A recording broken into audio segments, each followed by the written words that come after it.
Hello बच्चों, आप लोगों को फिर से स्वागत है आप लोगों का beautiful channel Lucifer universe of physics. मैं कौशिक शाह। आज हम लोग बात करेंगे इलेक्ट्रोस्टैटिक्स पार्ट 9, जहां पर हम लोग डिस्कस करेंगे गॉस थ्योरम।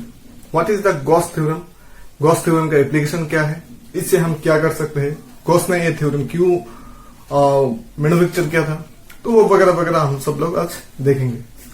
तो वीडियो शुरू करने से पहले मैं फिर एक बार आप लोगों को बोलने लगता हूँ कि जो लोग मेरे चैनल पे न्यू है या मेरा वीडियोस को फर्स्ट टाइम देख रहे हो, वो लोग प्लीज मेरे चैनल को सब्सक्राइब कर लो और जल्द से जल्द बेल आइकन भी प्रेस कर लो ताकि मेरा हर वीडियो तुम लोगों तक जल्द से जल्द पहुंच सके। और एक बात, वीडियो में अगर कोई भी तकलीफ होती है, कोई भी डाउट होती है, तो इस नंबर पे कॉल कर सकते हो, व्हाट्सअप कर सकते हो या वीडियो के नीचे कमेंट बॉक्स में भी बोल सकते हो। मैं तुम लोगों का कमेंट का रिप्लाई जरूर दूंगा और तुम लोगों का प्रॉब्लम सोल्यूशन करके मैं दूसरे वीडियो में जरूर अपलोड कर दूंगा। ठीक है, तो ज्यादा बात नहीं करते, शुरू करते हैं आज हम लोगों का लेक्चर नंबर 9 इलेक्ट्रोस्टैटिक्स पार्ट 9। तो हम लोगों का जो आज का टॉपिक है वो है गॉस थ्योरम। तो एक्चुअली गॉस थ्योरम क्या है, गॉस थ्योरम पे पहले रफली डिस्कस कर देता हूं, फिर हम लोग नोट्स बनाएंगे। नोट्स तो बनाना ही पड़ेगा क्योंकि एग्जाम में तो ऐसे लिखने से नहीं होगा, सिर्फ न्यूमेरिकल या डिराइवेशन लिखने से नहीं होगा, कुछ तो थ्योरी लिखना पड़ता है, तो नोट्स भी हम लोग बनाएंगे। तो पहले देख लेते हैं गॉस थ्योरम क्या है। What is Gauss theorem, what is Gauss theorem. ठीक है, तो गॉस ने क्या कहा था, गॉस ने ये बोला था कि कोई भी एक पॉइंट चार्ज ले लो, ठीक है, इस पॉइंट चार्ज से जितना फ्लक्स निकलेगा, फ्लक्स क्या है वो हम लोगों ने लास्ट वीडियो में देखा था। जिन लोगों को फ्लक्स के बारे में नहीं पता है वो लोग लास्ट वीडियो देख लो। लास्ट वीडियो में हम लोगों ने फ्लक्स के बारे में डिस्कस किया था, तो वो बात स्किप कर देते। तो उसका थ्योरम ये है कि कोई भी क्लोज सरफेस के अंदर से जितना भी फ्लक्स निकलता है वो होता है उस क्लोज सरफेस के अंदर में जितना चार्ज छुपा हुआ होता है उस चार्ज के 1/ε0 नॉट मल्टीप्लाई, ठीक है, मतलब Q/ε0 फाइ से हम लोग क्या डिनोट करते हैं, फाइ से हम लोग डिनोट करते हैं फ्लक्स। ठीक है, तो फाइ इक्वल टू Q/ε0 हो गया गॉस थ्योरम। ठीक है, तो अभी इसको थ्योरेटिकली कैसे लिखेंगे वो देख लेते हैं। तो आज का फर्स्ट क्वेश्चन हुआ हम लोगों का state and proof Gauss theorem. Question number 1, state and proof Gauss theorem। बहुत ही इंपॉर्टेंट सा क्वेश्चन है, बोर्ड में आएगा ही आएगा ये। तो Gauss theorem states that, जैसा कि मैंने बोला था, the total flux through a close surface is the total flux through a closed surface is 1/ε0 times the 1/ε0 times the net charge enclosed by the closed surface. The net charge enclosed by the closed surface। बहुत छोटा सा theorem है, बस इतना ही है। Mathematically it can be expressed as, mathematically it can be expressed as phi e equals to integration e dot ds equals to q into 1/ε0। ठीक है, e और ds दोनों वेक्टर है। ठीक है, तो यहां पर हम लोगों ने सर्कल वाला सिंबल यूज करके क्या डिनोट किया है कि ये होल इंटीग्रेशन है। ठीक है, कोई पार्शियल वगैरह नहीं है, ये हम लोग को पूरा इंटीग्रेशन करना है, क्लोज इंटीग्रेशन है, इसलिए हम लोगों ने सर्कल यहां पर यूज किया है। ठीक है, तो this circle denotes the whole integration not partially. E dot D S तो हम लोगों ने पहले ही डिराइव किया था, जो नॉर्मल फॉर्मूला है हम लोग का फ्लक्स का, तो phi equal to Q by epsilon zero होता है गॉस का, और phi equal to E dot D S होता है हम लोगों का नॉर्मल वाला फ्लक्स निकालने का फॉर्मूला। तो अभी क्या बोला है, प्रूफ गॉस थ्योरम। तो गॉस थ्योरम प्रूफ करने के लिए हम लोगों को क्या करना पड़ेगा, कोई भी एक चार्ज लेना पड़ेगा। चलो ले लेते हैं क्यू। तो इसको गॉस थ्योरम के लिए हम लोगों को क्या चाहिए, एक क्लोज सरफेस मस्ट। ये याद रखना, गॉस थ्योरम अप्लाई करने के लिए हम लोगों को एक क्लोज सरफेस चाहिए होता है। क्लोज सरफेस के बिना हम लोग गॉस थ्योरम अप्लाई नहीं कर सकते। तो गॉस थ्योरम का मस्ट कंडीशन, फर्स्ट कंडीशन जो है वो है क्लोज सरफेस। तो क्यू अगर कोई पॉइंट चार्ज होगा तो उसके लिए क्लोज सरफेस क्या लेंगे, हम उस चार्ज के कोई भी एक रेडियस में एक स्फीयर ले लेंगे। ठीक है, कोई भी एक रेडियस में स्फीयर ले लेंगे। तो मान लेते हैं कि ये हो गया भाई आर रेडियस का स्फीयर। ठीक है, तो गॉस थ्योरम अप्लाई करने के लिए हम लोगों को क्या चाहिए, क्लोज सरफेस चाहिए, और हम लोगों ने क्लोज सरफेस स्फीयर ले लिया। तो यहां पर पॉइंट चार्ज होने से यहां पर इलेक्ट्रिक फील्ड क्या होगा, E equals to 1/4πε0 Q by R square. ये हम लोगों ने बहुत पहले देख लिया है, पॉइंट चार्ज के लिए जो इलेक्ट्रिक फील्ड होता है। ठीक है, तो यहाँ पर E तो हम लोगों को मिल गया है, अभी निकलना है फाई। तो फाई इक्वल टू क्या निकला है हम लोगों ने, phi equal to D phi equal to E dot D S. ठीक है, तो phi equal to integral E dot D S. तो इंटीग्रल ई का वैल्यू क्या है, 1/4πε0 क्यू बाई आर स्क्वायर। फिर डीएस का, डीएस ही छोड़ दो, फिर हम लोग को डीएस का इंटीग्रल करना है। तो 1/4πε0 तो कांस्टेंट है, ये बाहर आ जाएगा, क्यू बाई आर स्क्वायर भी कांस्टेंट है।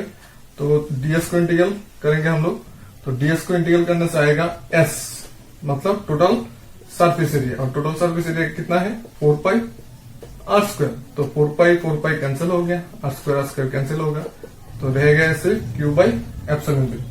तो फाई इक्वल टू क्या है हम लोगों का, क्यू बाई एप्सिलॉन जीरो।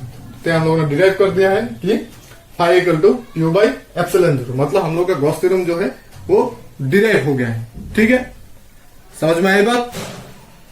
अभी हम लोग इसको क्या करेंगे, थ्योरेटिकली लिखेंगे। ठीक है, इसको हम लोग क्या करेंगे, थ्योरेटिकली लिखेंगे। तो सब लोग नोट्स बनाने स्टार्ट कर दो नोट कॉपी में।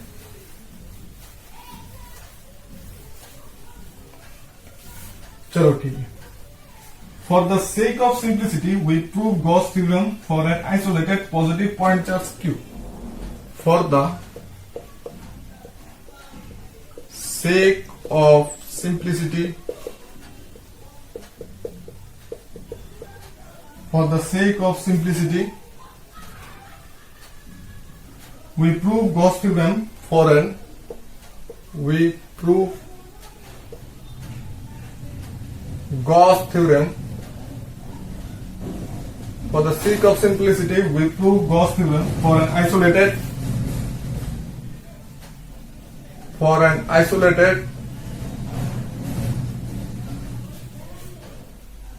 positive point charge Q. Positive point charge Q. As shown in the figure,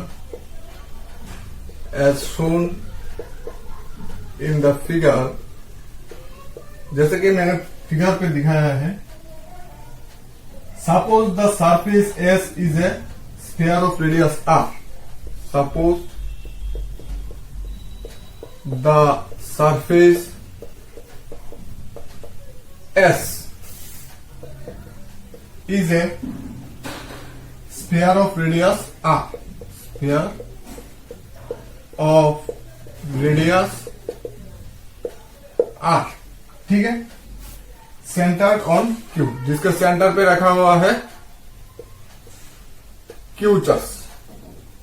then surface S is a Gaussian surface. Then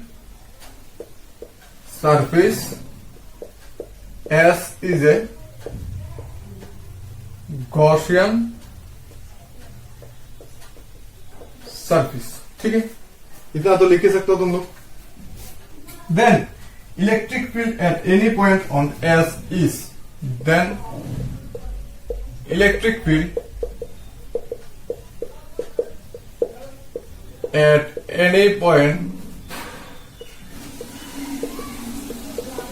on S is A equals to 1 by 4 pi epsilon 0 Q by R square। ठीक है, this field points radially upward। This field point radially outward। ये जो electric field है ये directly upward direction पे काम करता है। At all points on S, at all points on S. ठीक है, also any area element points, also any area element points radially outward, radially outward। ठीक है, so it is parallel to E, so it is parallel to E। चलो ठीक है, that is theta equal to 0 degree. E जिस direction पे है और हम लोगों का एरियल सरफेस जिस डायरेक्शन पे है वो दोनों पैरेलल होता है, इसलिए थीटा इक्वल टू क्या हो जाएगा, 0 हो जाएगा। Then flux through area ds is flux through area ds is, तो यहां पर ds क्या है, ds मान लेते हैं इसके ऊपर कोई भी एक स्मॉल एरिया। ठीक है, स्फेयर के ऊपर कोई भी एक स्मॉल एरिया होता है ds और टोटल सरफेस एरिया क्या होता है s। तो यार s equal to 4 pi r square, total surface area s equal to 4 pi r square. तो यहां पर एक स्मॉल एरिया ले लेते हैं ds। ठीक है, तो ds जिस डायरेक्शन पे है, ds इस डायरेक्शन पे है, इलेक्ट्रिक फील्ड भी उस डायरेक्शन पे है, इसलिए थीटा हो गया हम लोगों का 0 डिग्री। ठीक है, flux through ds is d phi e equals to e dot ds। तो डॉट प्रोडक्ट करने से आता है cos theta, e s cos theta. तो cos का वैल्यू हम लोगों को क्या है, e ds cos 0 डिग्री मतलब e डॉट ds। ये जगह मैंने पहले स्किप कर दिया था क्योंकि ये e डॉट ds करने से e ds ही आता है। ठीक है, तो अभी हम लोग देखेंगे टोटल फ्लक्स कितना है। ठीक है, टोटल फ्लक्स देख लेते हैं कितना है। तो total flux through the surface S is, total flux through the surface is phi equals to integral D phi E. ठीक है, तो डी फाई ई इंटीग्रल हम लोग को किसको करना है, ई डॉट ds या ई ds। तो ई का तो नहीं होगा, होगा ds का। ई का वैल्यू हम लोग डायरेक्ट लिख लेते हैं 1 by 4 pi epsilon 0 Q by R square, और ds का इंटीग्रल करने से आएगा s माने 4 पाई आर स्क्वायर। तो इसको सिंप्लीफाई करने से आता है क्यू बाई एप्सिलॉन 0। ठीक है, तो हम लोगों ने बहुत ही आसान तरीके से गॉस थ्योरम जो है वो हम लोगों ने डिराइव कर लिया है। ठीक है, तो आगे हम लोगों का क्यू बाई एप्सिलॉन 0 कॉपी कर लो, जल्दी से कॉपी कर लो। चलो ठीक है, अभी दूसरा क्वेश्चन देखेंगे जो है हम लोग कैसे गॉस थ्योरम से कूलम्ब्स लॉ डिराइव कर सकते हैं। ठीक है, कूलम्ब्स लॉ तो सबको पता है, F equals to Q1 Q2 by R square. तो हम लोग गॉस थ्योरम यूज करके कूलम्ब्स लॉ कैसे डिराइव कर सकते हैं वो अभी हम लोग देखेंगे। ये भी एक इंपॉर्टेंट क्वेश्चन है बोर्ड के लिए। तो नेक्स्ट क्वेश्चन जो है हम लोगों का question number 2, deduce Coulomb's law from Gauss theorem. Deduce Coulomb's law from Gauss theorem. ठीक है, गॉस थ्योरम डिड्यूस करने के लिए बोला है यूजिंग कूलम्ब्स लॉ। ठीक है, तो देखते हैं। फिर यहां पर एक हम लोगों को स्फीयर ड्रॉ करना पड़ेगा जिसका सेंटर में मान लेते एक चार्ज, कोई भी चार्ज Q है। तो इसके लिए भी हम लोगों को एक क्लोज सरफेस चाहिए, इसलिए हम लोगों ने ले लिया स्फीयर। फिर इसके ऊपर भी हम लोग एक एरिया ले लेते हैं ds, छोटा वाला। ds का इंटीग्रल करने से आएगा s, और s होगा 4πr स्क्वायर, पहले जैसे है। ठीक है, तो कूलम्ब्स लॉ के लिए तो हम लोगों को दो चार्ज चाहिए होता है। तो यहाँ पर एक दूसरा चार्ज हम लोग बाद में पकड़ लेंगे, कोई भी टेस्ट चार्ज Q0। ठीक है, कोई भी टेस्ट चार्ज हम लोग Q0 एज्यूम कर लेंगे। तो पहले स्टार्टिंग से लिख लेते हैं, as shown in the figure, consider an isolated positive point charge Q. As shown in the figure,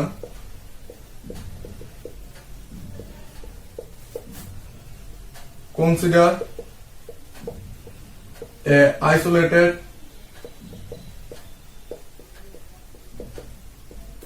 point charge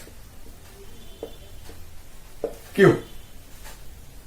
We select a spherical surface S of radius R. We select a spherical surface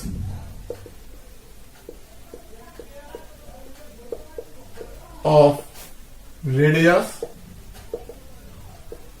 R, smaller, as the Gaussian surface. As the Gaussian surface, क्योंकि Gaussian theorem apply करने के लिए हम लोगों को Gaussian surface चाहिए होता है, और Gaussian surface means close surface. ठीक है, by symmetrically E has magnitude at all points on S.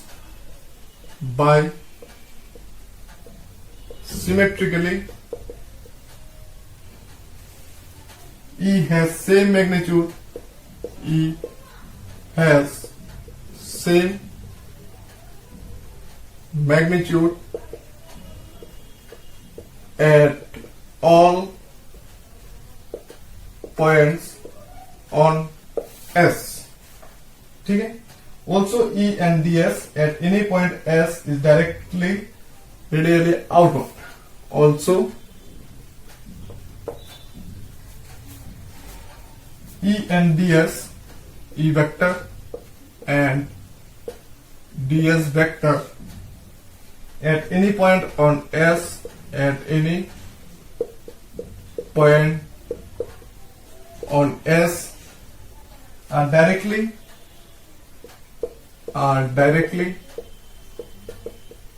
radially outward.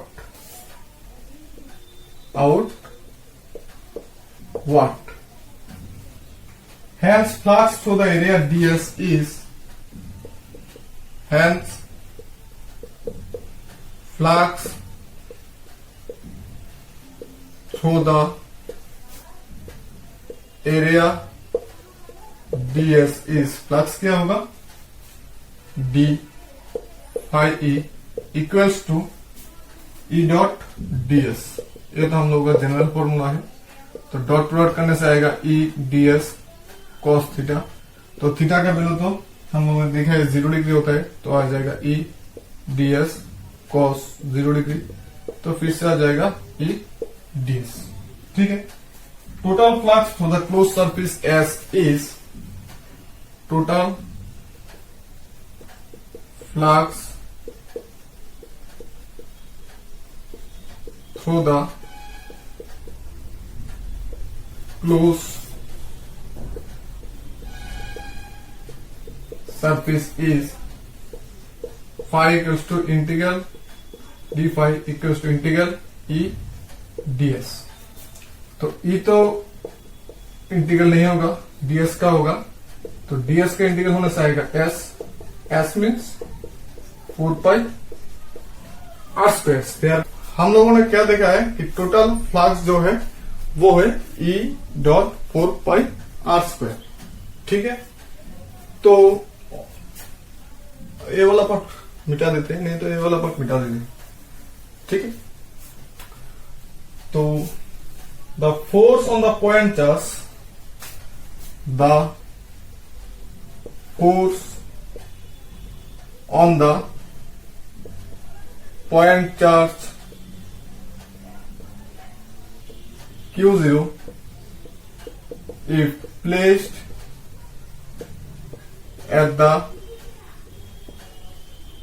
surface S, then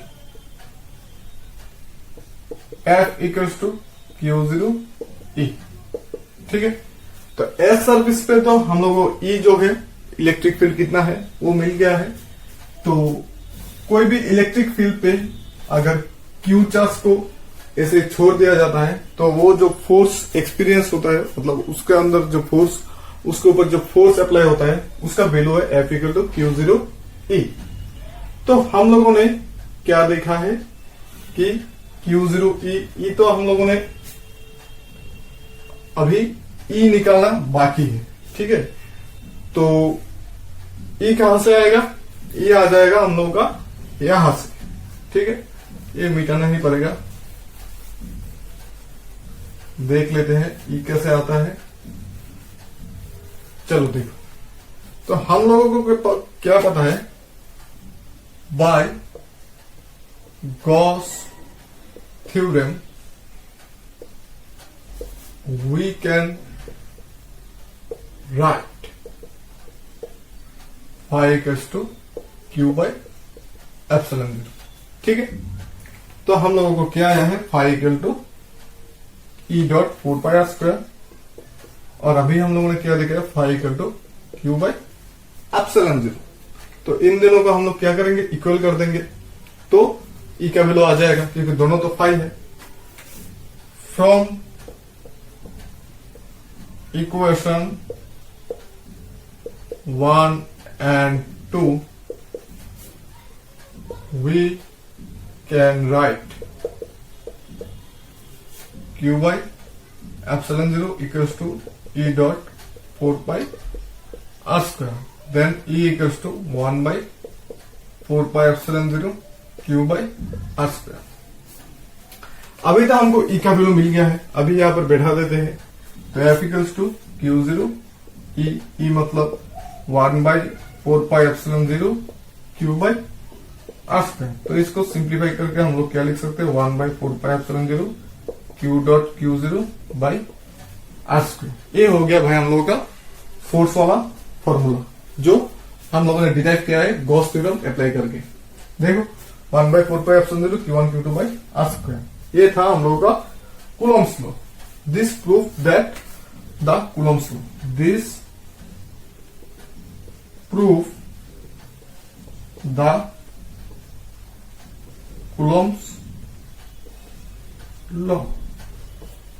बस इतना लिखने से हम लोगों का जो क्वेश्चन है उसका आंसर कंप्लीट हो जाएगा। ठीक है, चलो ठीक है, कॉपी कर लो, जल्दी से कॉपी कर लो। चलो मिटा देते हैं।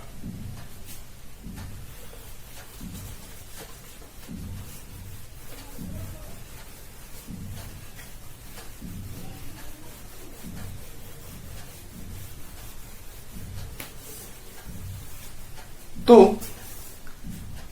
आज के लिए इतना ही काफी है, 2 डिराइवेशन देख लो, फिर दूसरा वीडियो में मैं गॉस थ्योरम का और कुछ एप्लीकेशन दे दूंगा। मतलब कुछ एप्लीकेशन, मतलब गॉस थ्योरम यूज करके हम लोग क्या कर सकते हैं, जैसे कि एक सिलेंडर या कोई लाइन चार्ज के लिए हम लोग इलेक्ट्रिक फील्ड निकाल सकते हैं, कोई सरफेस चार्ज के लिए या कोई प्लेट चार्ज के लिए हम लोग इलेक्ट्रिक फील्ड लिख सकते हैं, मतलब एक्सप्रेस कर सकते हैं, डिराइव कर सकते हैं, वो सब वगैरह हम लोग नेक्स्ट वीडियो में दिखा देंगे। तो अभी एक और बात मैं लिखा देता हूं, जो हम लोगों ने पिछले क्वेश्चन में डिस्कस किया था कि गॉसियन सरफेस, इसका एक क्वेश्चन मैं दे देता हूं, what is Gaussian surface, what is Gaussian surface, ये मैं लिखा देता हूं, give its importance, give its importance, ठीक है। What is Gaussian surface, give its importance. तो गॉसियन सरफेस पहले लिख लेते हैं, क्या है, any hypothetical close surface, any hypothetical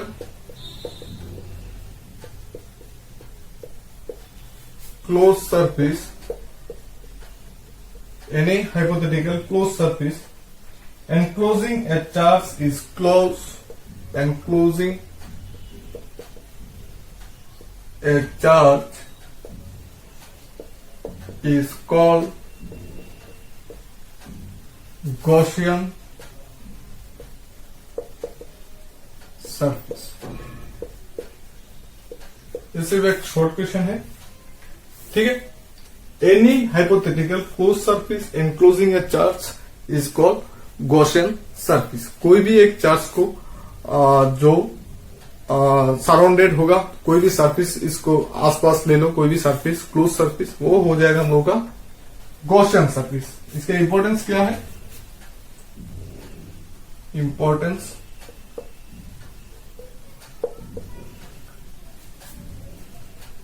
by a clever choice of Gaussian surface, by a clever choice of Gaussian surface, we can easily find the electric field, we can easily find the electric field, we can easily find the electric field produced by certain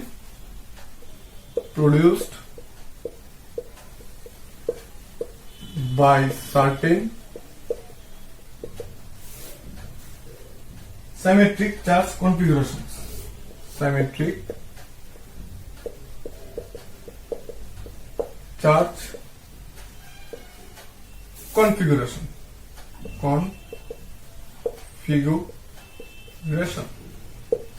ठीक है, which are otherwise quite difficult to evaluate, which are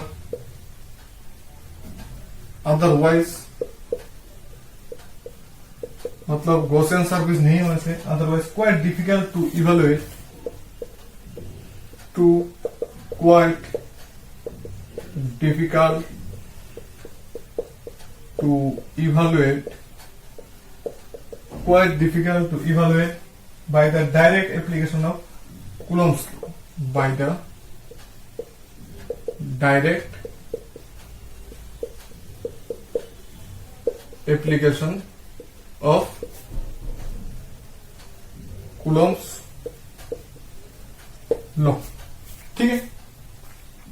इसका मतलब क्या है, Gaussian surface होने से, Gaussian surface calculate करने से या हाइपोथेटिकली एज्यूम करने से, लेकिन यहां पर एक बात बोला है, by a clever choice of Gaussian surface. मतलब ऐसा नहीं है कि हम लोगों ने एक पॉइंट चार्ज ले लिया, इसके लिए गॉसियन सरफेस एक सिलेंडर ले लिया, ठीक है, तब ये हम लोगों का क्लेवर चॉइस नहीं होगा। मतलब हम लोगों के लिए ये ठीक नहीं रहेगा, क्योंकि फिर कैलकुलेट करने में डिफिकल्टी आ जाएगा। तो पॉइंट चार्ज के लिए हम लोगों को क्या आसान नहीं है कि हम स्फीयर को गॉसियन सरफेस गॉसियन सर्विस ले सकते हैं।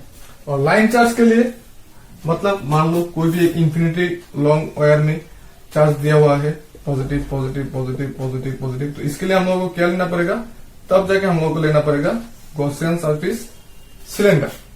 ठीक है, तो अगर हम लोग गॉसियन सर्विस को ऐसे मतलब एज्यूम कर सकते हैं, तो पॉइंट चार्ज के लिए एज्यूम करना पड़ेगा हम लोगों को स्फीयर, लाइन चार्ज के लिए एज्यूम करना पड़ेगा सिलेंडर। तो ऐसे करके हम लोग अगर थोड़ा मतलब चालाकी से हम लोग गॉसियन सर्विस हाइपोथेटिकली एज्यूम करते हैं, तब हम लोगों का जो कैलकुलेशन है इलेक्ट्रिक फील्ड निकालने का वो बहुत ही इजी हो जाएगा। नहीं तो देखो कूलॉम्स लॉ अप्लाई करके इस लाइन चार्ज के लिए इलेक्ट्रिक फील्ड निकालना बहुत ही मुश्किल है, क्योंकि कूलॉम्स लॉ क्या था, 1/4πε0 Q1 Q2/r²। तो दो चार्ज के अंदर का फोर्स था कूलॉम्स लॉ, लेकिन इस लाइन पे कितना चार्ज है ये बोलना मुश्किल है। ठीक है, तो यहाँ पर कूलॉम्स लॉ अप्लाई करके इसके लिए टोटल इलेक्ट्रिक फील्ड कितना होगा ये निकालना बहुत ही डिफिकल्ट है। तो इसलिए हम लोगों को गॉसियन सर्विस या गॉसियन थ्योरम अप्लाई करना जरूरी है। और गॉसियन थ्योरम अप्लाई करने के लिए गॉसियन सर्विस हम लोग को चाहिए, तो वही हम लोग का इम्पोर्टेंट। गॉसियन सर्विस अगर हम लोग ले लेते हैं तो हम लोगों का कैलकुलेशन जो है ये बहुत ही इजी हो जाता है। और गॉसियन सर्विस क्या है, simply any hypothetical closed service including ए चार्ज। कोई भी चार्ज का एनक्लोज सर्विस है हम लोगों का गॉसियन सर्विस। ठीक है, तो आज के लिए इतना ही काफी है, मिलते हैं नेक्स्ट वीडियो में, तब तक के लिए टाटा।